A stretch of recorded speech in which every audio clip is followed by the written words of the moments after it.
Hello students, good morning all of you. देखिए, पिछली class में हम एग्जाम्पल नंबर 29 सोल्व कर रहे थे। एग्जाम्पल 29 में क्या था, हमें ये लाप्लास ट्रांसफॉर्म प्रूफ करना था। फंक्शन यहाँ पर क्या है, t2 पावर न्यू जे न्यू ए टी। इस फंक्शन का लाप्लास ट्रांसफॉर्म इस फॉर्म में फाइंड आउट करना है। तो सबसे पहले हमने इसको थोड़ा सा सोल्व किया था। सबसे पहले हमने इसमें लाप्लास ट्रांसफॉर्म अप्लाई किया, और लाप्लास ट्रांसफॉर्म के लिए पहले हम यहाँ बेसल फंक्शन की डेफिनेशन अप्लाई करेंगे। बेसल फंक्शन की डेफिनेशन अप्लाई करके इसको सोल्व कर लिया था। यहाँ तक हमने पिछली क्लास में इसको कंप्लीट कर लिया था। अब इसके आगे देखिए, अब इसमें हम यहाँ पे फॉर्मूला अप्लाई करेंगे, लीजेंड्रे डुप्लीकेशन फार्मूला, क्योंकि यहाँ पे देखो गामा में बन रहा है ये। तो लीजेंड्रे डुप्लीकेशन फार्मूला लिखवाया था मैंने, और उसमें मैंने बताया था गामा 2m, और गामा 2m की वैल्यू जो है वो कितनी होती है, स्क्वायर रूट पाई 2 की पावर 2m माइनस 1 इस फॉर्म में था। कितना था, 2 raise to power 2m minus 1 upon square root pi gamma m plus 1/2, यही था फॉर्मूला। अब यहाँ पे देखिए, इसको गामा 2m की फॉर्म में कैसे लिखेंगे। यहाँ से इन तीनों पदों में से 2 कॉमन ले लीजिए, तो क्या बचेगा, न्यू प्लस r प्लस 1/2।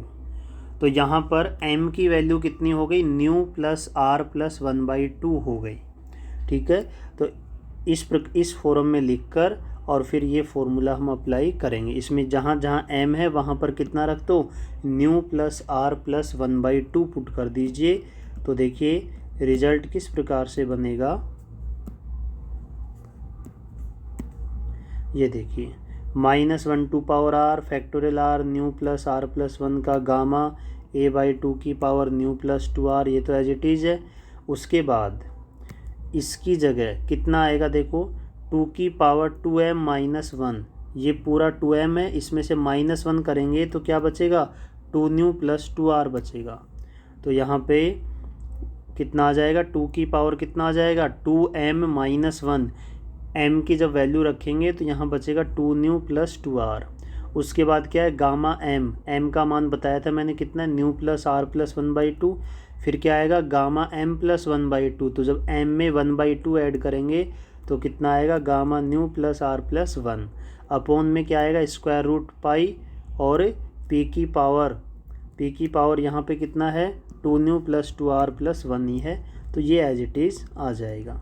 अब इसको सोल्व करेंगे तो यहाँ पे देखिए, सबसे पहले वे पद जिन पर समेसन लागू नहीं होगा, मतलब ऐसे पद जो समेसन के प्रत्येक पद में कॉमन होंगे, मतलब ऐसे पद जो r से इंडिपेंडेंट हैं, वो पद कौन कौन से हैं। देखो, a की पावर कितना है, न्यू, a की पावर कितना है, न्यू, ये r से इंडिपेंडेंट है भाई। a की पावर न्यू प्लस 2r है, तो इसको हम a की पावर न्यू और a की पावर 2r लिख सकते हैं। तो ये वाला पद क्या है, r से इंडिपेंडेंट।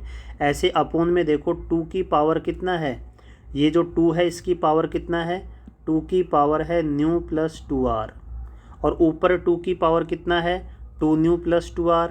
तो 2 की पावर 2r तो कैंसिल हो गया, 2 की पावर न्यू में से एक पावर तो कैंसिल हो गई, कितनी बची, 2 की पावर कितनी बची, न्यू। तो यहाँ पर 2 की पावर कितनी बचेगी, न्यू, और a की पावर भी कितनी बचेगी, न्यू। तो ये देखिए,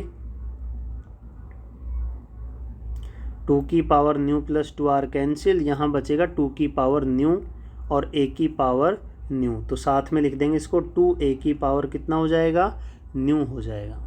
पाई की पावर हाफ है, इसको ऊपर ले आएंगे, ये भी r से इंडिपेंडेंट है, तो ये भी समेसन से बाहर आ जाएगा भाई। जैसे हम ऐसे लिखते हैं, summation x equal to 0 to infinite, suppose ऐसे लिखा हमने 1/2 x की पावर r, इस प्रकार का मान लीजिए कोई पद है। तो ये 1/2 तो समेसन के सभी पदों में आएगा। तो ये जो 1/2 है ये r से x से क्या है, इंडिपेंडेंट है, क्योंकि हम यहाँ पे जब इस समेसन को ओपन करेंगे तो x इक्वल टू 0 रखेंगे तो पहला पद 0 बनेगा। फिर अगला पद क्या बनेगा, x की वैल्यू 1 रखेंगे तो यहाँ पे बनेगा 1/2 1 की पावर आर, फिर 2 रखेंगे तो 1/2 इंटू 2 की पावर आर। तो ये 1/2 सभी पदों में आएगा, इसलिए सभी में से कॉमन हो जाएगा। तो ऐसे यहाँ पर भी ये जो स्क्वायर रूट पाई है ये इस समेशन के सभी पदों में आएगा, तो सभी में से कॉमन आ गया। उसके बाद p की पावर 2 न्यू और +1, ये भी क्या है, r से इंडिपेंडेंट, तो इसको भी समेशन से बाहर ले लेंगे तो क्या आएगा 1/p की पावर 2 न्यू +1, ये बाहर आ जाएगा और इसको न्यूमरेटर में लेकर आएंगे तो क्या बन जाएगा p की पावर -2 न्यू -1।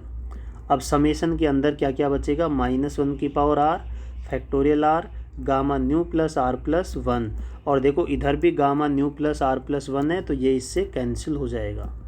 क्लियर।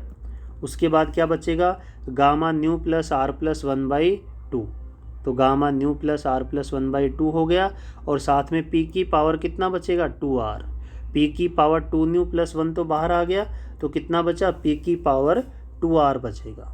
और अब इसको हम क्या करेंगे, गामा न्यू प्लस 1/2 से न्यूमरेटर और डिनोमिनेटर में मल्टीप्लाई कर देंगे।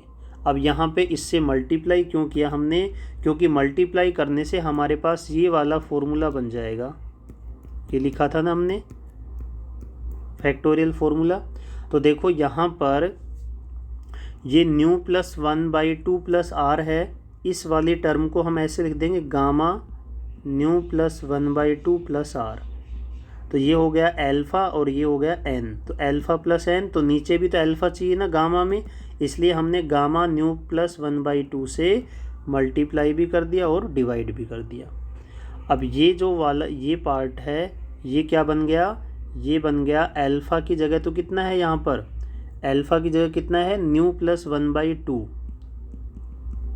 और n की जगह कितना है r, तो ये जो दोनों टर्म हैं ये दोनों टर्म मिलकर क्या बनेंगी, new plus 1/2 suffix r, upon में क्या है फैक्टोरियल r है। अब यहाँ पे ये वाली जो टर्म है ये तो r से इंडिपेंडेंट है, इसलिए इस टर्म को समेशन से बाहर लिख देंगे।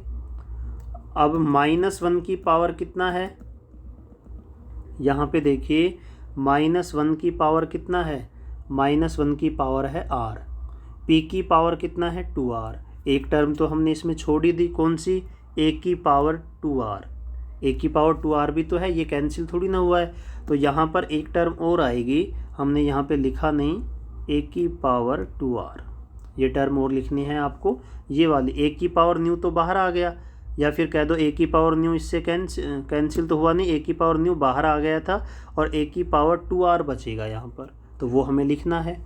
अब ऊपर है a की पावर 2r, नीचे है p की पावर 2r, तो इसको हम ऐसे लिख सकते हैं a² p² की पावर r, और -1 की पावर भी r है तो माइनस को भी इसके साथ लिख दो और उसकी पावर कर दो r, तो इन तीनों टर्म को मिलाकर हम ऐसे लिख सकते हैं -a² p² की पावर r।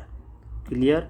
अब देखिए, अब जब हम इस समेशन को ओपन करेंगे तो हमारे पास क्या बनेगा, क्या बनेगा, जब r = 0 रखेंगे तो 1 बनेगा, कितना बनेगा 1, r = 1 रखेंगे तो कितना बनेगा, हमने पढ़ा था अल्फ़ा सफिक्स 1 बराबर अल्फ़ा ही होता है, तो यहाँ पे r की जगह जब 1 रखेंगे तो इसका मान कितना आएगा, न्यू प्लस 1/2 ही आएगा, अपोन में क्या आएगा फैक्टोरियल 1 जिसकी वैल्यू 1, और यहाँ पे कितना आएगा, यहाँ पे आएगा -a² p² की पावर 1, तो ये माइनस तो यहाँ पे आ जाएगा, तो a² p²। फिर ऐसे अगली टर्म आएंगी, तो यहाँ पे देखो क्या बन गया 1 माइनस, इसको मान लो n, तो ये बन गया 1 - nx।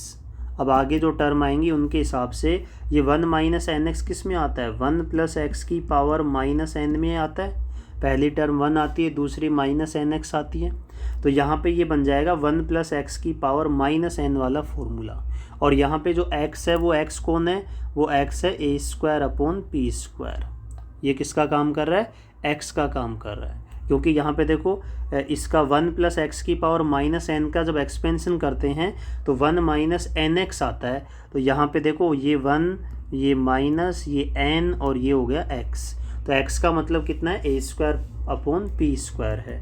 तो ये जो टर्म है ये टर्म क्या है, ये टर्म एक्सपेंशन है किसका, 1 + x, x का मतलब है p² a², और पावर कितनी -n, और -n का मतलब है -ν+1/2। क्लियर? तो ये एक्सपेंशन बनेगा। तो यहाँ पर अब आप इसको नोट करेंगे,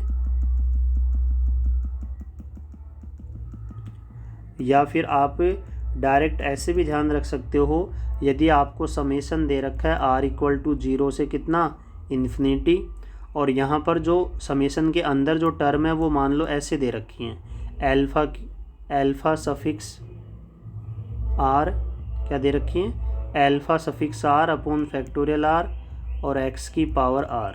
ये जो टर्म होती है, x की जगह यहाँ -x ले लो, -x की पावर r, ये जो टर्म होती है ये क्या होती है, ये 1+x की पावर कितना, -α का एक्सपेंशन होती है। 1+x की पावर -α को हम इस समेशन के रूप में इस प्रकार से लिख सकते हैं, summation r=0 to infinite alpha factorial r या alpha suffix r upon factorial r -x² r। ठीक है? या इस समेशन को ओपन कर लोगे तो उससे भी पता चल जाएगा कि ये क्या है, ये एक एक्सपेंशन है। तो इसकी जगह एक्सपेंशन का फॉर्मूला अप्लाई करेंगे। तो ये टर्म तो आएंगी अपने पास, 2a की power new π2⁻½ p2 -2ν−1 gamma new +½ और ये बन गया 1+x की पावर -n। ठीक है? n का मान यहाँ कितना था, ν+1/2, तो -n कितना हो जाएगा, -ν−1/2। क्लियर यहाँ तक? 2a की पावर कितना है, न्यू, ये पाई की पावर -½ का मतलब 1/√π हो गया। p की पावर कितना है, -2ν−1 गामा ν+1/2। इसका एलसीएम लेंगे तो एलसीएम आएगा p², एलसीएम को सोल्व करेंगे तो p² इधर 1 से मल्टीप्लाई हो जाएगा, तो ये बनेगा p² + a² अपॉन p² की पावर -ν−½ ओके। अब उसके बाद देखिए यहाँ पे p² की पावर कितनी है, p² की पावर है -ν−½ ये पावर जो 2 है ये इससे मल्टीप्लाई हो जाएगी, तो ये बनेगा p की पावर -2ν, और जब ये 2 -1/2 से मल्टीप्लाई होगा तो कितना बनेगा, -1। ऊपर कितना है देखो, p की पावर -2ν-1 ही है, और नीचे भी p की पावर -2ν-1 है। तो इसका मतलब ये हो गया कि ये वाली जो टर्म है इसकी पावर जब ये करेंगे तो कितना मिलेगा, p की पावर -2ν-1 मिलेगा, तो ये टर्म इससे कैंसिल हो जाएगी। तो यहाँ बचेगा 2a की पावर न्यू गामा ν+1/2 अपॉन √π, और ये वाली जो टर्म है इसकी पावर नेगेटिव है, इसको डिनोमिनेटर में ले आओ तो पावर पॉजिटिव बन जाएगी, और पावर बनेगी p² + a² ν+1/2। और यही तो प्रूफ करना था, तो इसको अब आप नोट कर लीजिए। तो देखो इसमें हमने क्या क्या अप्लाई किया वो चीज़ें ध्यान रखनी है, कैलकुलेशन ध्यान नहीं रखनी है, क्या क्या अप्लाई किया वो ध्यान रखना है। तो आप पहले एक बार इसको नोट कीजिए।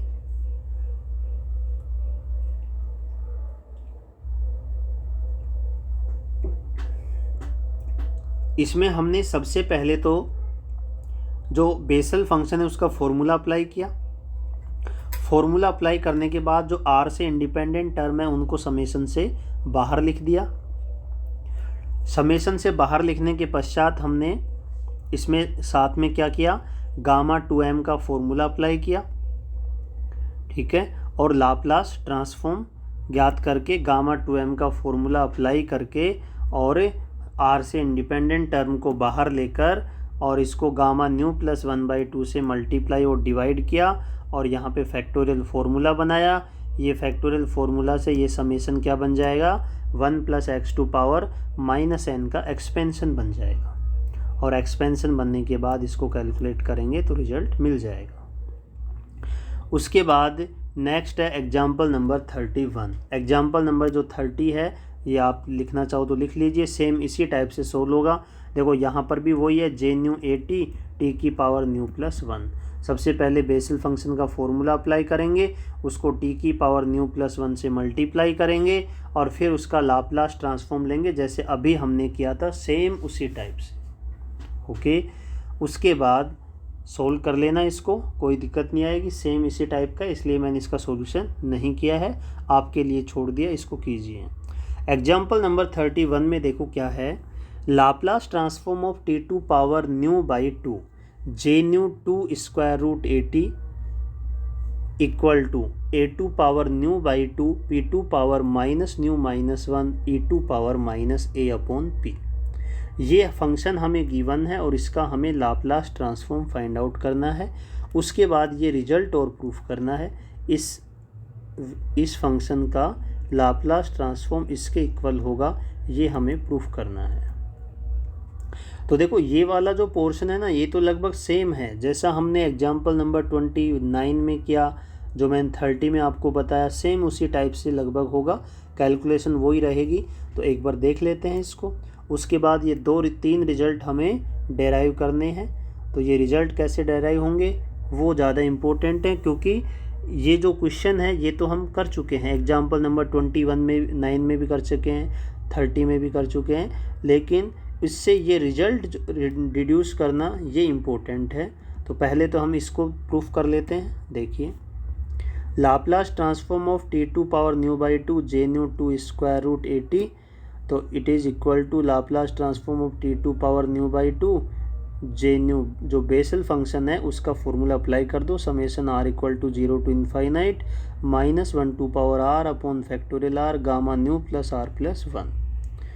उसके बाद क्या आता है, x बाई 2, यहाँ x की जगह ये वैल्यू है, तो ये x बाई 2 और पावर कितना आएगा, न्यू प्लस 2r, ये 2 से 2 कैंसिल हो जाएगा। अब यहाँ पे देखिए, समेशन और लाप्लास ट्रांसफॉर्म का ऑर्डर चेंज कर लेंगे, मतलब ये समेशन वाली जो पद हैं ये बाहर ले लेंगे, क्योंकि ये सब पद क्या है, टी से इंडिपेंडेंट है। जो पद टी से इंडिपेंडेंट है, क्योंकि लाप्लास ट्रांसफॉर्म किसका आएगा, सिर्फ टी वाले पदों का, बाकी पद को लाप्लास ऑपरेटर से बाहर ले लेंगे। तो लाप्लास ऑपरेटर से बाहर लेने के बाद देखो क्या बचेगा, summation -1 to power r upon factorial r nu plus r plus 1 a to power nu by 2 plus r. ये देखिए ये टर्म कंप्लीट आ गई, ठीक है। उसके बाद ये 2 कैंसिल हो गया। देखो ए की पावर कितना है, हाफ, और टी की पावर भी कितना है, हाफ, और इस कंप्लीट की पावर कितना है, न्यू प्लस 2r। तो ए की पावर हाफ की पावर न्यू प्लस 2r करेंगे तो कितना बनेगा, ए की power new plus 2r upon 2, यही बनेगा।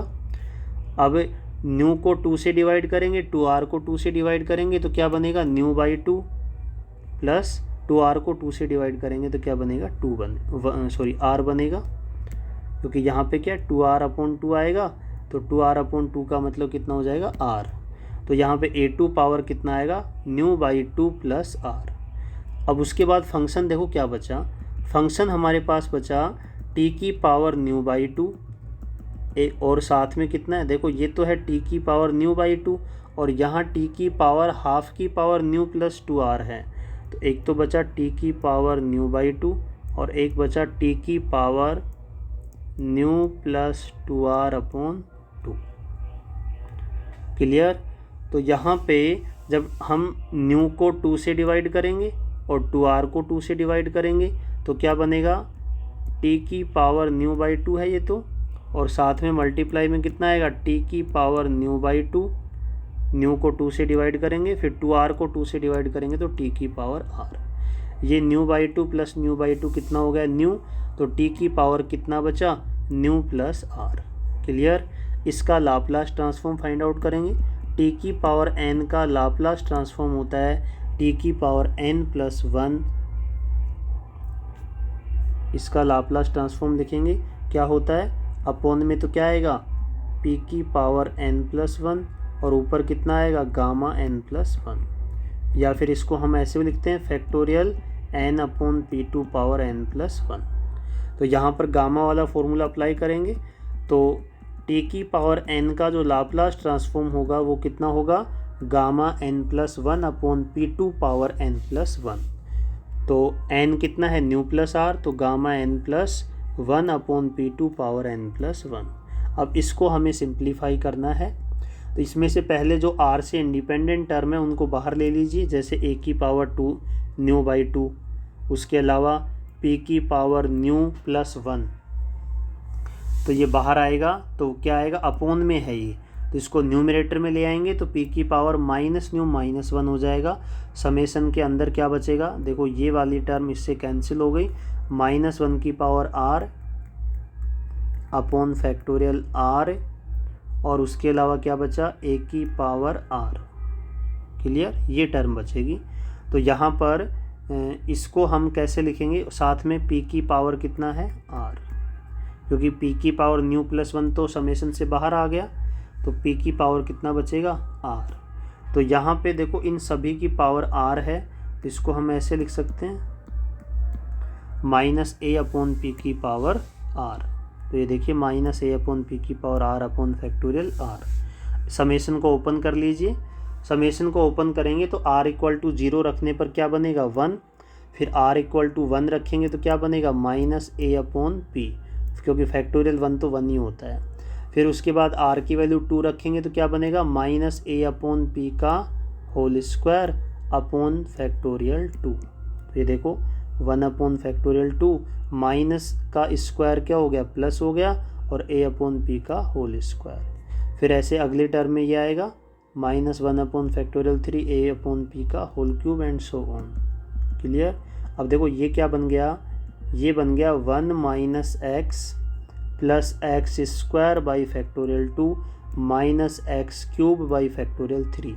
ये होता है e to power minus x का एक्सपेंशन। कितना होता है, 1 minus x plus x square by factorial 2 minus x cube by factorial 3 plus x to power 4 by factorial 4, इस टाइप से।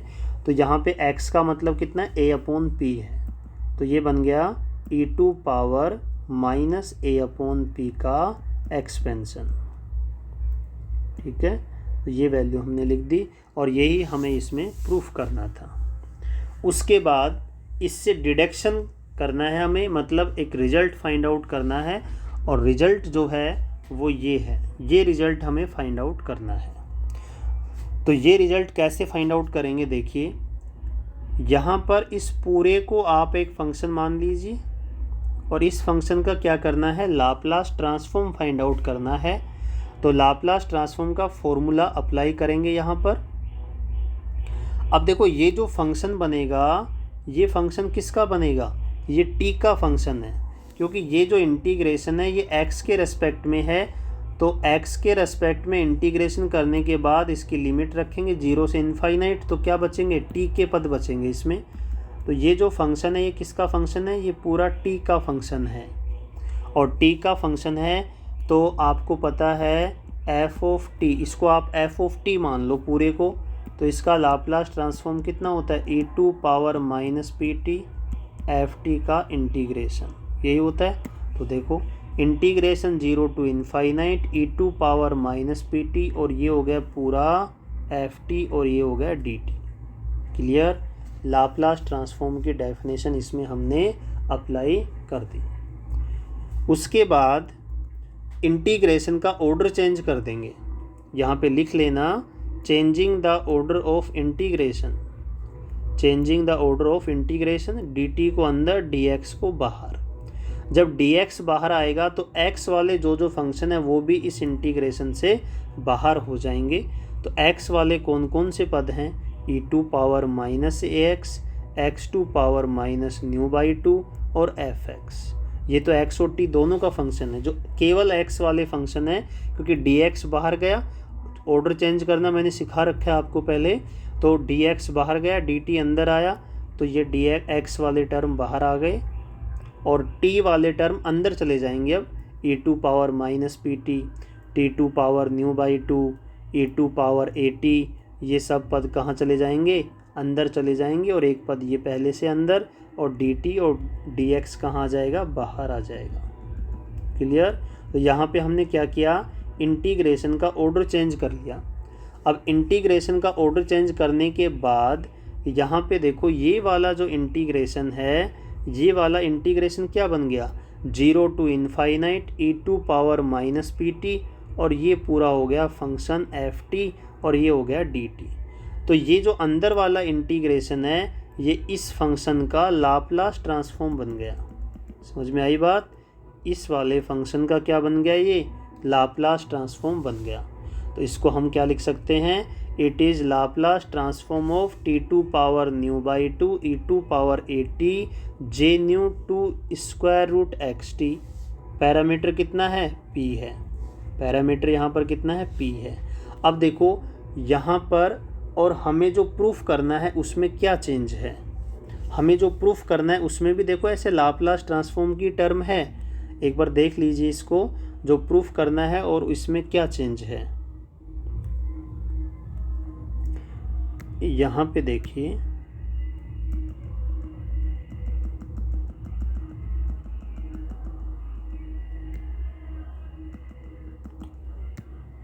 हमें ये वाला रिजल्ट प्रूफ करना है, इसकी वैल्यू ये आनी चाहिए। तो हमें यहाँ पर चाहिए एफ एक्स का लाप्लास ट्रांसफॉर्म। पैरामीटर पी की जगह कितना चाहिए? ए प्लस पी माइनस ए का इन्वर्स चाहिए। ये रिजल्ट हमें चाहिए और एक रिजल्ट हम प्रूफ कर चुके हैं, ये वाला रिजल्ट हम प्रूफ कर चुके हैं। बात आई समझ में? अब ये जो रिजल्ट हमने प्रूफ किया है और जो रिजल्ट अभी हमारे पास आया था उसमें और इसमें क्या चेंज है? यहाँ पर तो है a J nu to square root a t और जो हमने अभी सोल्व किया है इसमें ए की जगह कितना है? एक्स है। ठीक है, तो इसकी वैल्यू हम जो रिजल्ट हम प्रूफ कर चुके हैं उसकी सहायता से ज्ञात कर सकते हैं। बस करना क्या है? ए की जगह क्या करना है? एक्स करना है। बात आई समझ में? जो रिजल्ट हम प्रूफ कर चुके हैं, ये वाला रिजल्ट, ये हम प्रूफ कर चुके हैं ना, इस रिजल्ट में यदि हम ए की जगह कितना रख दें? एक्स रख दें, तो ये सेम वही है। देखो टी की पावर न्यू बाई टू है, e to power a t है, J nu to square root x t है। जो प्रूफ किया था उसमें क्या था? J nu to square root a t था। तो इस ए को एक्स से रिप्लेस कर दो तो यहाँ पर भी ए की जगह कितना आ जाएगा? एक्स आ जाएगा। बस इतना सा चेंज करना है आपको। तो यहाँ पर देखिए, now replacing A by x in first, जो फर्स्ट रिजल्ट है या जो फर्स्ट इक्वेशन है, इस फर्स्ट इक्वेशन में यहाँ पर हम क्या करेंगे? ए को एक्स से रिप्लेस कर देंगे। तो रिजल्ट जो फर्स्ट है उसमें ए की जगह कितना रख दिया? एक्स रख दिया। ए की जगह एक्स रख दिया, ए की जगह एक्स रख दिया। तो इसका लाप्लास ट्रांसफॉर्म आ गया। ये वैल्यू पुट कर दो यहाँ पे, सेम ही तो है। यहाँ पे देखो टी की पावर न्यू बाई टू है, J nu to square root x t है, बिल्कुल है, लेकिन यहाँ पर मल्टीप्लाई में e to power a t भी तो है। अब e to power a t कैसे आएगा? देखो इसका लाप्लास ट्रांसफॉर्म ये है, लेकिन हमें तो किसका चाहिए? जब इसके मल्टीप्लाई में क्या हो? E to power a t. इस फंक्शन का लाप्लास ट्रांसफॉर्म दे रखा है और इसको e to power a t से मल्टीप्लाई करके लाप्लास ट्रांसफॉर्म ज्ञात करना है। तो जब भी function e to power a x या ए टी से मल्टीप्लाई होता है या माइनस ए एक्स या माइनस ए टी से मल्टीप्लाई होता है तो वहाँ फर्स्ट शिफ्टिंग प्रॉपर्टी अप्लाई होती है। ध्यान है ना? E to power minus a t f t का लाप्लास ट्रांसफॉर्म क्या होता है? इसका लाप्लास ट्रांसफॉर्म क्या होता है? Laplace transform of f t, लेकिन पैरामीटर पी की जगह क्या आता है? पी प्लस ए आता है। अब अगर यहाँ पर प्लस हो तो यहाँ क्या हो जाएगा? माइनस हो जाएगा। तो e to power a t और ये बन गया एफ टी। तो यहाँ फर्स्ट शिफ्टिंग प्रॉपर्टी अप्लाई करेंगे। क्लियर? ये हमें पता है। अब इसको e to power a t से मल्टीप्लाई कर दो using first shifting theorem. Laplace transform of e to power a t t to power nu by two J nu to square root x t, इसका Laplace transform हमें पता है और इसको e to power a t से multiply कर दिया। तो फर्स्ट शिफ्टिंग प्रॉपर्टी क्या कहती है कि इसका जो लाप्लास ट्रांसफॉर्म है वो बराबर होगा किसके? Laplace transform of t to power nu by two J nu to square root x t. लेकिन पैरामीटर पी नहीं आएगा, पैरामीटर कितना आएगा? जब e to power minus a t होता है तो पैरामीटर आता है पी प्लस ए। अब यहाँ पर ए की जगह माइनस ए है, इस ए की जगह माइनस ए करेंगे तभी तो ये माइनस और माइनस प्लस होगा। तो यहाँ पर ए की जगह -a कर दोगे तो p माइनस ए बन जाएगा। सीधा सा ये ध्यान रखना है, e2 पावर -80 है तो यहाँ p प्लस a आता है, और e2 पावर 80 है तो यहाँ p माइनस a आता है। तो इसका जो लाप्लास ट्रांसफॉर्म हमने लिखा है उसमें जहाँ जहाँ p है उसकी जगह p माइनस a कर दीजिए। p माइनस a कर दिया तो इसका लाप्लास ट्रांसफॉर्म मिल गया। अब ये लाप्लास ट्रांसफॉर्म कहाँ पुट करेंगे, इस इक्वेशन में, इक्वेशन सेकंड में यहाँ पे पुट करेंगे। Now using equation third in equation second, equation third का यूज करना है सेकंड में। तो इसका जो लाप्लास ट्रांसफॉर्म है, ये इक्वेशन सेकंड का लेफ्ट हैंड साइड है और ये इक्वल होगा किसके, इसके।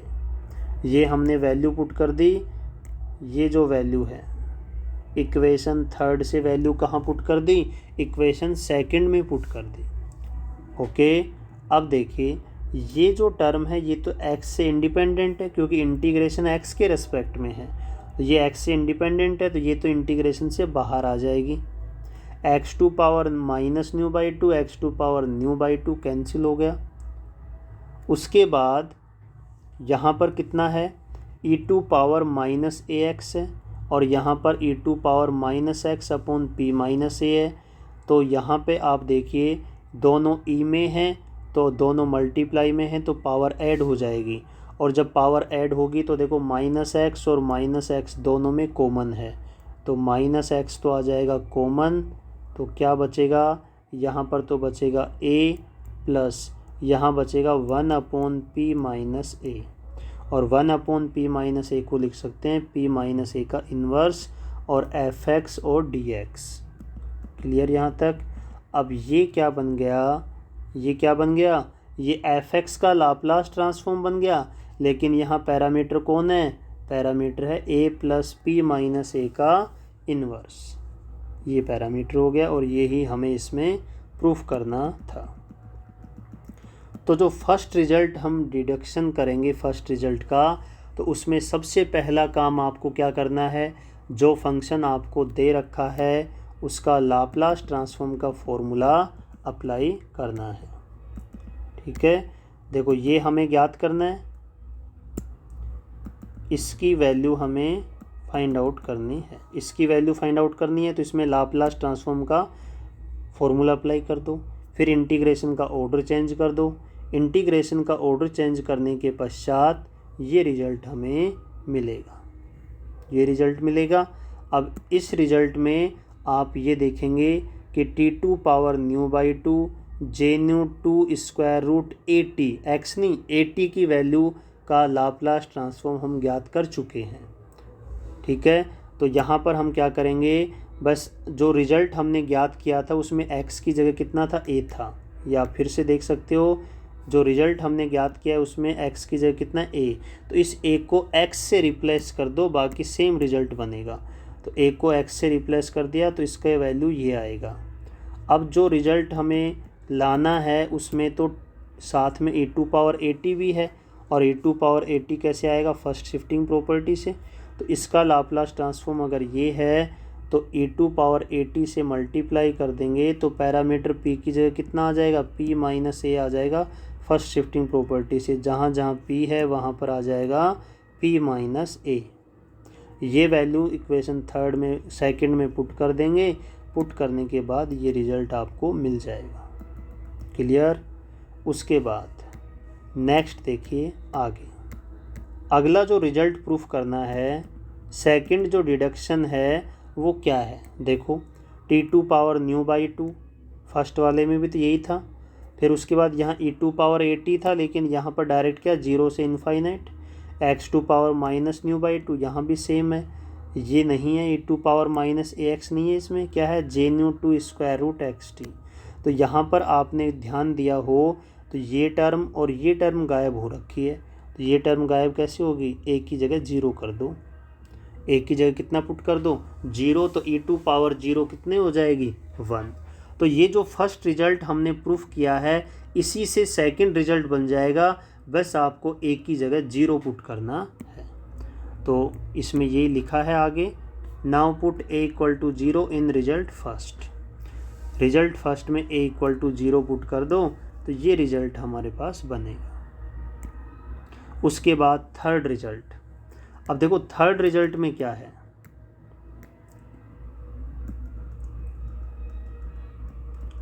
थर्ड रिजल्ट में ध्यान देना,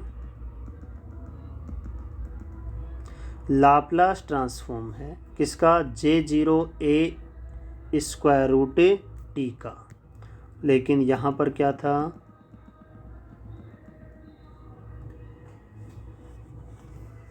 यहाँ पर क्या था, J2 स्क्वायर रूट at था।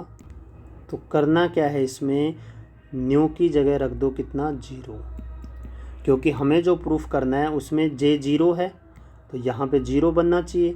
तो न्यू बराबर कितना पुट कर दो, 0, और न्यू बराबर 0 रख दोगे तो ये t2 पावर 0 बन जाएगा, इसकी वैल्यू 1। तो यहाँ पे ये तो हो गया 1, क्या बचा, J0 बचा, J0 बचा। अब उसके आगे क्या चाहिए, a स्क्वायर रूट t चाहिए सिर्फ। तो यहाँ पर कितना है, यहाँ पर तो t स्क्वायर रूट at है, तो इस a को बाहर लाना है और 2 को हटाना है। a बाहर कब आएगा, जब a की जगह क्या होगा, a स्क्वायर, a की जगह क्या होगा, a स्क्वायर, और 2 कब हटेगा, जब अपोन में क्या आएगा, 2, और अपोन में 2 कब आएगा, जब स्क्वायर रूट के अंदर क्या आना चाहिए, 4। तो आप क्या करो, a को रिप्लेस कर दो a स्क्वायर बाई 4 से। तो इस a की जगह जब a स्क्वायर बाई 4 रखेंगे तो 4 का स्क्वायर रूट 2 हो जाएगा, 2 से 2 कैंसिल, और a स्क्वायर का स्क्वायर रूट a हो जाएगा जो बाहर आ जाएगा। तो यहाँ पर आपको दो चीज़ें करनी हैं। रिज़ल्ट थर्ड फाइंड आउट करने के लिए ये जो रिज़ल्ट हमने प्रूफ किया है, ये रिज़ल्ट कहाँ पर है, देखो इक्वेशन फर्स्ट में है, ये रिज़ल्ट ये रहा, इक्वेशन फर्स्ट में है। तो आपको करना क्या है, यहाँ पर न्यू की जगह 0 और a की जगह a स्क्वायर बाई 4 रखना है बस। तो यहाँ पर ये जो मान आया था इसमें न्यू की जगह 0, तो a की पावर 0 1 हो गया, p की पावर कितना हो गया, -0 -1, और e की पावर कितना हो गया, a की जगह क्या रखना है, a स्क्वायर बाई 4। तो ये मान आ जाएगा इसका। तो देखिए आगे, taking nu equal to 0 and replacing a by a square by 4, now we get p inverse e2 power -a स्क्वायर अपॉन 4p, और यही इसमें प्रूफ करना है। तो ये रिजल्ट इम्पोर्टेंट है, बाकी जो स्टार्टिंग वाला पार्ट है वो तो लगभग सभी क्वेश्चनों में है, लेकिन उस पार्ट से ये डिडक्शन कैसे करने हैं ये आपको सोचने हैं। ठीक है, आज का सेशन हम यहीं पर समाप्त करेंगे। अगली क्लास में हम कुछ और इम्पोर्टेंट क्वेश्चन करेंगे एज एग्जाम्पल नंबर 33। इसको आप सोल्व करके देखिए, वैसे करवा रखा है पहले आपको, लेकिन फिर भी आप इसको रिवाइज कर रहे हैं हम, तो रिवीजन में भी इसको हम फिर से सोल्व करेंगे। तो आज का सेशन हम यहीं पर समाप्त करते हैं। Okay, thank you.